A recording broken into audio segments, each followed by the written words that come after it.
Good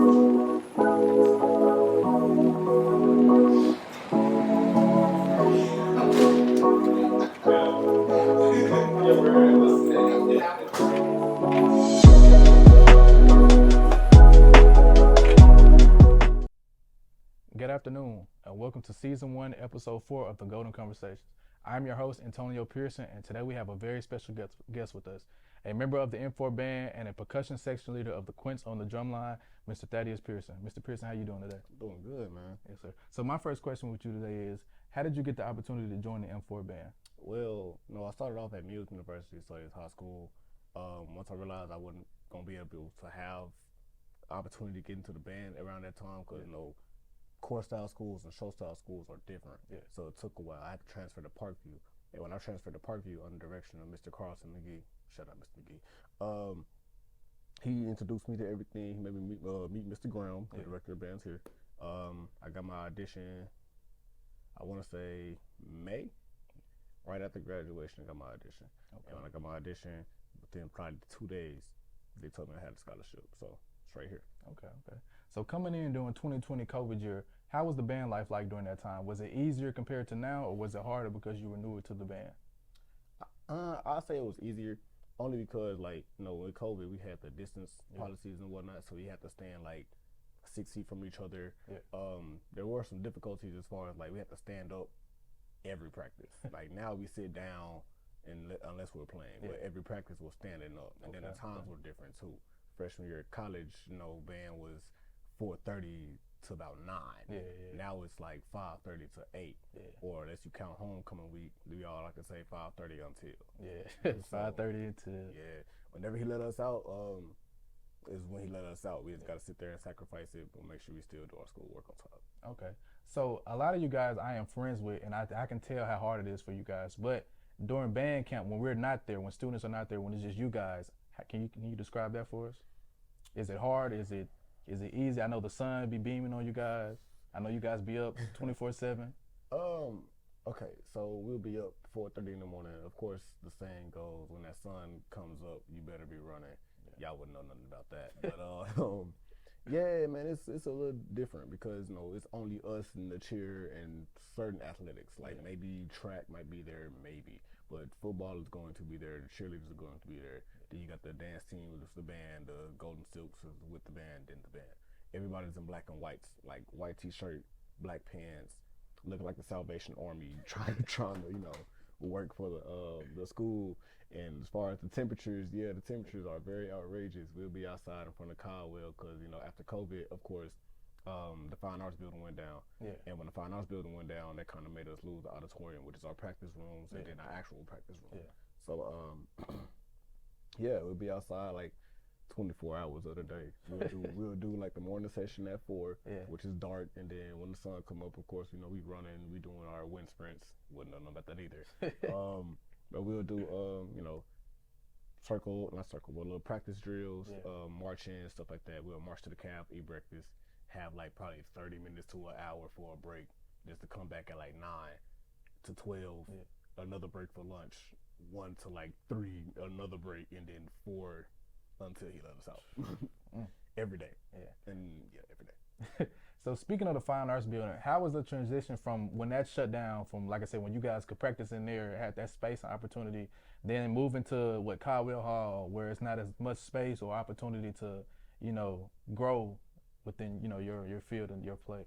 Okay, so I could say, and I know a lot of old heads gonna be on my case about that, but when I say freshman year of college, I've only probably been in the band room and played in the band room a total of 5 times since I've been there. Now they say back in the day, of course, band room is where we practice. It's a nice little environment. Of course, Mr. Graham is Mr. Graham. You can't really say nothing or do nothing to change that. But I only played in there a good 5 times. It really wasn't no air conditioning up in there, so imagine everybody just blowing the horn and it's just hot. I definitely understand. But once the Fine Arts Building went down, we slid to the Caldwell Hall, and tighter space actually. If you ever been in Caldwell, real tighter space. It's hot, of course, but it's still the same environment. I definitely understand. So I know being a section leader is a huge responsibility. Can you tell me what led to you becoming that? Was it just your 4 years in the band, or was it a lot of hard work and dedication? What was it?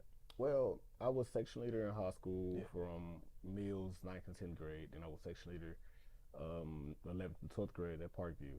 So, of course, that reputation carries. Yeah. And when I got here, I was appointed the leader of the freshmen of my section Okay. under the section leader. Yeah. So, it just, it was just set in stone, honestly. A lot of hard work, especially a lot of talent and skill. Yeah. But you get in cool with the directors, they'll talk to you, get to know them, they'll see your hard work and your dedication. They'll take a chance on you. But if they take that chance on you, you need to be able to, own up, be the man of your word, be the woman of your word, do your responsibility, because we all got a job at the end of the day. Yeah. So, looking out into the stands, across the stands, seeing the other bands, what is your mindset when going to play them? Is it something like seek, kill, and destroy, or make them wish they never came here to play? Whatever, make your name known. With me personally, and I say this because I know the band, we all have our own agenda, of course, as individuals. But me personally, it's make myself known. One, like, y'all not better than me, bro. Yeah. And y'all in my section, y'all under me, y'all the representation of me. Yeah. So y'all not better than us as a collective. I'm leading y'all, but y'all are following me. So it's not just me. Yeah. But we need to make sure that they know you're not gonna come in my house and make me look stupid. Yeah. It's a seek and destroy type mission. It's like Spec Ops. You can't do that. Yeah. So we keep that same mindset, and that's what any other SWAC band in the SWAC actually. Like, you can go to Jackson, you can go to Southern, you can go to Alcorn. They'll say the same thing. We trying to embarrass y'all. Like, you're not finna come over here and think it's all sweet, and we finna come in y'all house and make y'all look stupid. No, it's just a battle to the end, kind of like Drumline. If you've seen the movie Drumline, but hey, definitely understand that. So, in your 4 years, what would you say was the hardest part about being in band? The time management. It was a lot to get used to, especially coming straight from high school.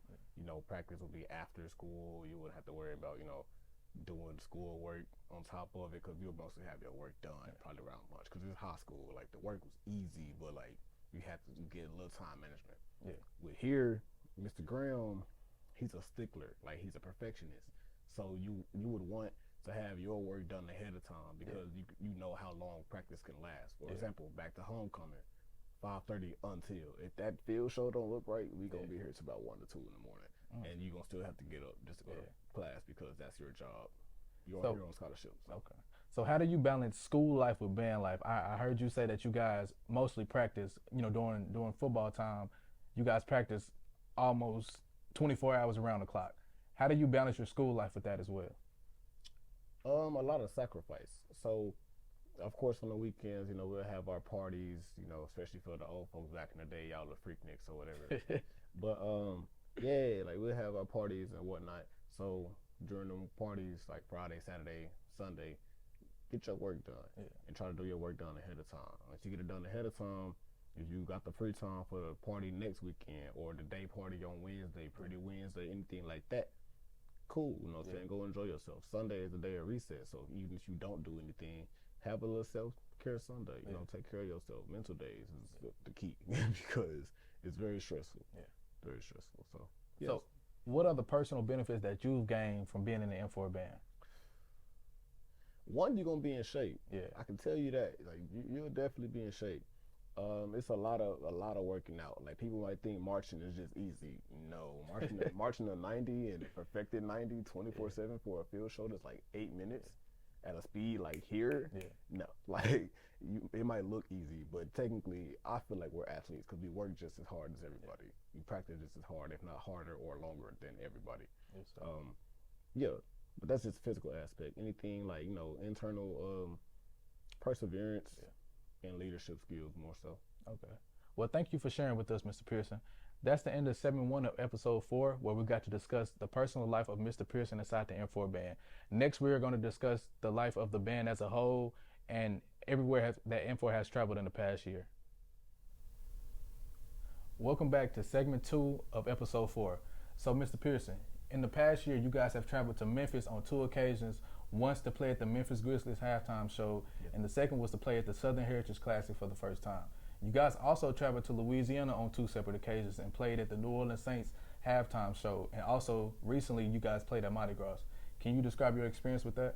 Okay, so I'm gonna go in order of like the hardest to the easiest. Yeah. So off top, Mardi Gras was probably the most gruesome experience I've ever felt.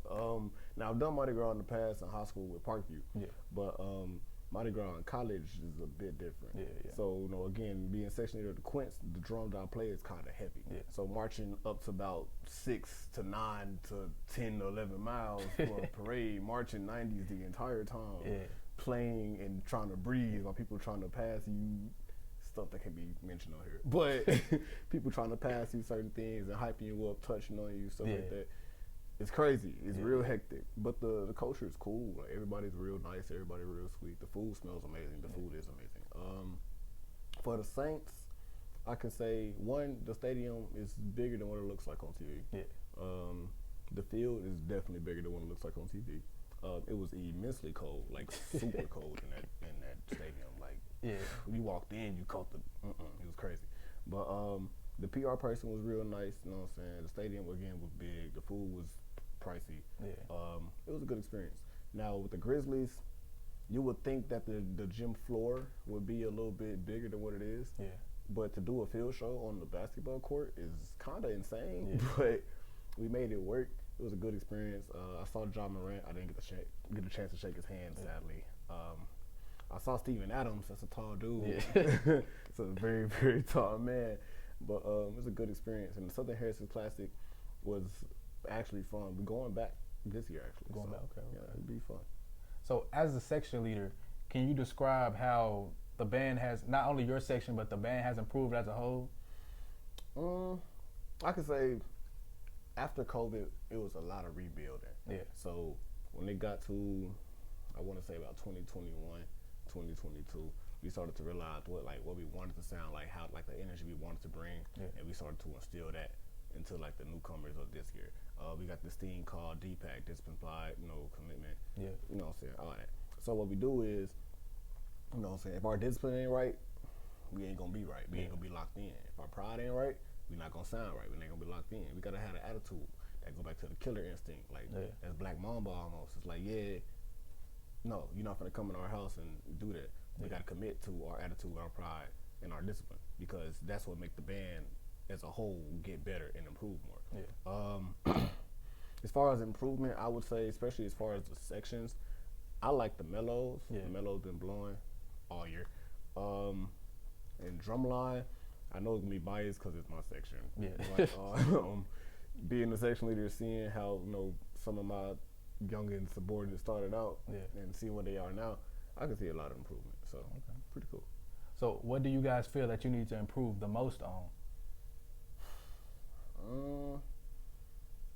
I would say togetherness, and I mean like as far as playing together. We have this saying, people sucking on horns, meaning like you're not playing anything at all. And you can kind of tell. Like, of course, to the untrained ear, all you hear is music. But to trained ears, you'll be like, oh, that person's playing. He's flat, he's sharp. He or she's not playing at all. So like togetherness, playing together, attack notes, breathing, and again, just playing together in general. Okay.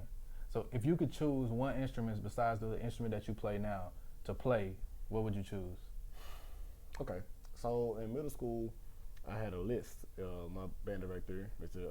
Matthews, shout out to Matthews, he made us choose 3 instruments besides our most desired. So my most desired was percussion. But afterwards, it was saxophone, trumpet, and trombone.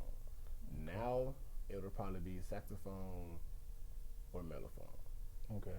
So what interests you the most to want to play them if you didn't play, if you didn't play what you play now? I like how when playing the saxophone, you can have a certain demeanor. You can be like a real smooth type, jazz type cat, and I feel like that's what I feel, because I'm real chill, I'm really mellow tempered, anything like that. I don't really get mad easily, but I like how the saxophone sounds. And you can look up many like artists and compare their voices to saxophones, like Masego, Anita Baker, anybody like that. And being someone that can sing, that just doesn't do it often, but that can sing, to hear a saxophone and try to match those tones, it's kind of intriguing. So I do it, and I would play saxophone if I wanted to. Okay. So speaking of the band members, not the band members. Speaking of the band directors, what do you feel like they've done to prepare you guys for the next step? Or prepare your band members, you and the band members for the next step. Mr. Evans, Yeah, he always say it's nothing personal, it's strictly business, and I take that to heart because I find myself saying it now. Anytime I have to make like a hard decision that I know people are not going to like, I'll be like, well, I mean, sorry, it's nothing personal, but it's strictly business. Like in life, it's a business, bro. We can't make the world go around without money, anything like that, or you can't make hard decisions and not think anyone's not going to be mad about it. So I say that. Mr. Graham, he may not look like it, but that's a hard-working man.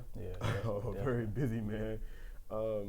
I could say he taught me to, keep myself busy at all times. And then age is not a factor. Mr. Graham is the oldest running director in the SWAC right now. He holds the record. This is 30 years, finna be 31 years. Wow.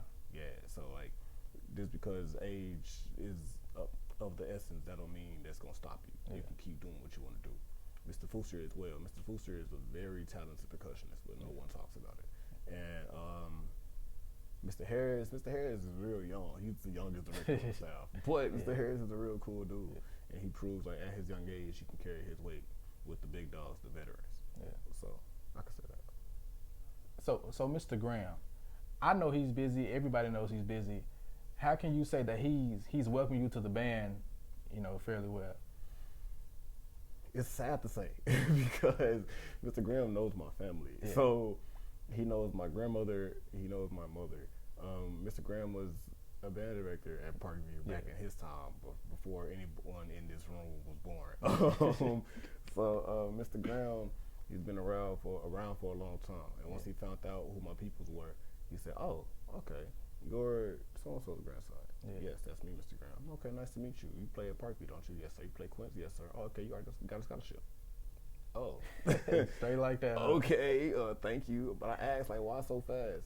He said, well, I mean, I saw you play before. You're very talented. You play very confidently. And you're not, trash. Oh, well, thank you. That's a huge compliment, huh? Yeah, it's like, trash? Like, okay, thank you. I'm glad I'm not trash, Mr. Graham. So, meeting them that fast and having my audition literally probably like the next day, and my audition took like 5 minutes. So I could say he welcomed me pretty open arms as fast as possible. Yes, sir. So what advice can you give for the younger generation coming into the band and the younger generation in the band, seeing that you're about to complete your 4 years into the band? Make sure you play. Don't suck the horn. Keep a low profile. And when you keep a low profile, make sure you do what you need to do. You will always be recognized, and don't try to be hungry for that recognition. People that stay the quietest are always the ones that get the most recognition in the end. So with that being said, just do what you need to do. Stay cool with your professors, stay cool with your directors. Get real close with your craft brothers and craft sisters, because you never know, anything can happen at the end, like at any time or moment. Make sure you're on your schoolwork, because again, band is time consuming. Band is very stressful. Very stressful. So that's pretty much it, man. Yes, sir. And for life. Well, that is the end of our show. This is the Golden Conversations, and I'm your host, Antonio Pearson. Thank you for joining us, Mr. Pearson, and thank you guys for watching.